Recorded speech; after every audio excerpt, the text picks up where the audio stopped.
आपल्या हिंदू धर्मामध्ये तुळशीला अनन्यसाधारण असं महत्त्व आहे. आपल्या प्रत्येकाच्या घरामध्ये तुळस असतेच. आता ग्रामीण भागामध्ये म्हणाल तर खूप मोठ्या प्रमाणात तुळशी वृंदावन बांधतात. बाजूनी कट्टा आणि मध्ये वृंदावन आणि उंचावरती तुळस असते. पण शहरामध्ये जागेअभावी आपण गॅलरीमध्ये किंवा आपल्या खिडकीमध्ये तुळस ठेवत असतो. पण तुळशी वृंदावन ठेवण्याची योग्य दिशा कोणती आहे? कोणत्या दिशेला तुळशी वृंदावन ठेवलं पाहिजे? आपण पूजा करताना आपलं तोंड कोणत्या दिशेला झालं पाहिजे? आणि जेव्हा आपल्या घरातली तुळस सुकते तेव्हा काय दोष लागतात? ही सर्व माहिती या व्हिडिओमध्ये आपण पाहणार आहात. तर नमस्कार मंडळी, श्री स्वामी समर्थ. स्वागत आहे तुमचं आपल्या चॅनलमध्ये. हिंदू धर्मामध्ये तुळशीला लक्ष्मीचं स्वरूप मानलं जातं. लक्ष्मी म्हणून आपण पूजा करत असतो तुळशीची. त्यामुळेच आपण दिवाळीमध्ये सुद्धा जेव्हा आपण शिरई पूजन करतो तेव्हा ती तुळशीच्या जवळ पूजा करून मग नंतर घरामध्ये नेऊन आपण लक्ष्मी पूजा करत असतो. किंवा गौरी आवाहन करताना पण आपण गौरी तुळशीच्या जवळ आणून तिथून घरामध्ये प्रवेश करत असतो. म्हणजेच आपण तुळशीला लक्ष्मी माता म्हणत असतो. तुळस ही भगवान विष्णूंना अतिप्रिय आहे. म्हणूनच तुळशीला विष्णुप्रिया पण म्हटलं जातं. तुळस ही दोन प्रकारची राहते, एक रामा तुळस आणि एक श्याम तुळस. श्याम तुळस थोडीशी जांभळ्या कलरची पानं राहतात आणि रामा तुळसची पाने हिरवीगार दिसतात. तुळस ही भगवान विष्णूंना अतिप्रिय असल्यामुळे बघा, आपण जेव्हा आपण सत्यनारायण पूजा वगैरे करतो तेव्हा बाळकृष्णांना आपण तुळशीच्या मंजुळा अर्पण करतो, तसेच तुळशीपत्र पण अर्पण करत असतो. तुळस आपल्या दारामध्ये असल्यामुळे आपल्या घरात लक्ष्मीचं आगमन होतं, घरामध्ये पॉझिटिव्हिटी राहते. जेव्हा आपल्या घरामध्ये तुळस असते, आपण नित्य पूजा करतो, आपल्या घरातली तुळस ही हिरवीगार असते, तेव्हा भगवान विष्णूंची आपल्यावरती कृपा राहते. म्हणजेच आपल्या घरात लक्ष्मी नांदत राहते. तुळस ही फक्त आपल्या अंगणाची शोभा वाढवत नाही, तर ती आपल्या घराचं रक्षण करत असते. आपल्या घरावरती कोणतंही संकट येण्या अगोदर तुळस ही आपल्या स्वतःवरती घेत असते. बघा, कधी कधी तुळस ही अचानक सुकते, अचानक जळाल्यासारखी होते. तिला आपण नित्य पाणी देत असतो, पूजा करत असतो, तरी पण कधी कधी तुळस ही सुकते. त्यावेळेस तुळशीनं जे आपल्या घरावर येणारं संकट आहे ते स्वतःवरती घेतलेलं असतं. आणि म्हणूनच आपण तुळशीला तुळशी माता म्हणत असतो, की जी सदैव आपल्या अंगणामध्ये राहते आणि आपल्या घरावरती येणारे संकट हे आपल्या घरात येण्या अगोदर स्वतःवरती घेते. जर कधी अशी तुळस सुकली तर ती आपल्याला काढून घ्यायची आहे. आणि ती जी काढलेली तुळस आहे वाळलेली, ती कुठेही टाकून द्यायची नाही, पायदळ येऊ शकते, त्याची काळजी घ्यायची आहे आपण. ती फक्त आपल्याला वाहत्या पाण्यामध्ये विसर्जन करू शकता किंवा तुम्ही ती आपल्या देवघरामध्ये पण ठेवू शकता साईडला, पण कुठेही पायदळ येईल अशी टाकायची नाही. आणि तुळशी वृंदावनामध्ये आपल्याला नवीन तुळशीचं रोप आणून लावायचं आहे, पण ते दिवस पाहून लावायचं आहे. आपण गुरुवारी किंवा शुक्रवारी तुळस लावू शकता, पण एकादशीच्या दिवशी आपण तुळस लावायची नाही, रविवारी तुळस लावायची नाही, हे आपल्याला काळजी घ्यायची आहे. एकादशीच्या दिवशी आपण तुळशीला पाणीसुद्धा घालायचं नसतं, हात पण लावायचा नाही, आणि रविवारी पण तुळशीला पाणी घालू नये असं म्हणतात.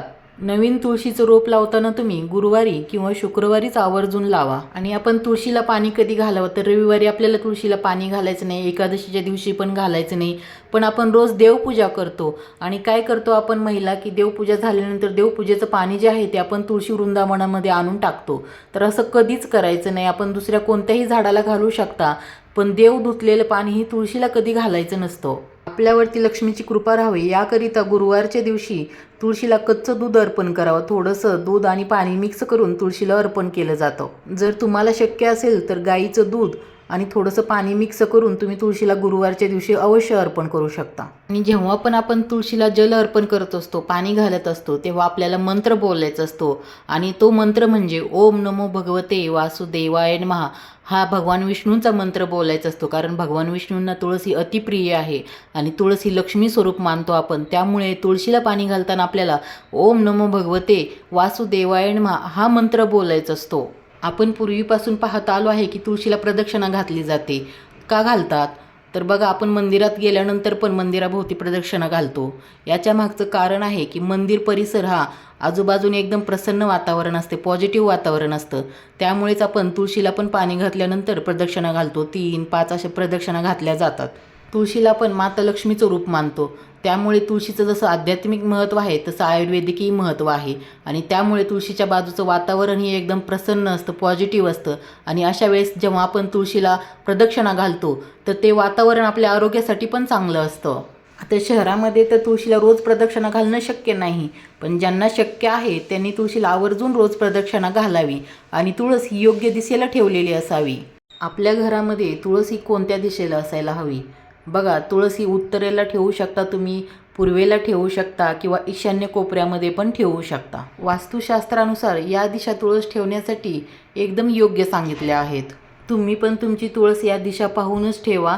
आणि तुमच्याकडे जर तुळशी वृंदावन नसेल तर आवर्जून तुळशी वृंदावन आणा. छोट्या आकारामध्ये आणा जर खिडकीमध्ये गॅलरीमध्ये ठेवायचं असेल तर. पण तुळशी वृंदावनाशिवाय तुळस ही अपूर्ण असते. छोटंसं का असेना पण तुळशी वृंदावन असायला हवं.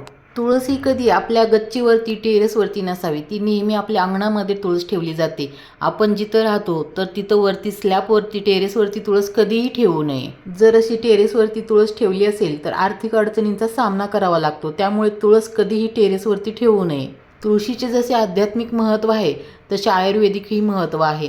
बघा, जेव्हा लहान मुलांना म्हणा किंवा कोणालाही जेव्हा खोकला येतो, सर्दी होते, तेव्हा तुळशीची पाने पाण्यामध्ये टाकून त्याचा काढा बनवला जातो आणि तो काढा घेतल्याने खोकला हा कमी होतो.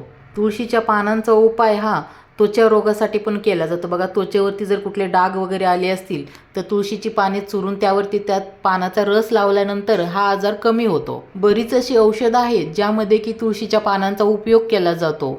आपल्या घरावरती लक्ष्मी कृपा करणारी, आपल्या घराचं रक्षण करणारी, की तिथं आजारांमध्ये उपयोग येणारी अशी बहुगुणी तुळस जर तुमच्या अंगणात नसेल तर आजच शुभ दिवस बघून तुळस आपल्या घरी आणा आणि चांगल्या दिवशी म्हणजे गुरुवारी किंवा शुक्रवारी तुम्ही तुळस आवर्जून लावा. चला तर मग, व्हिडिओत सांगितलेली माहिती तुम्हाला आवडली तर व्हिडिओला लाईक करा, कमेंट करा आणि चॅनलला सबस्क्राईब केलं नसेल तर चॅनलला सबस्क्राईब करा. धन्यवाद.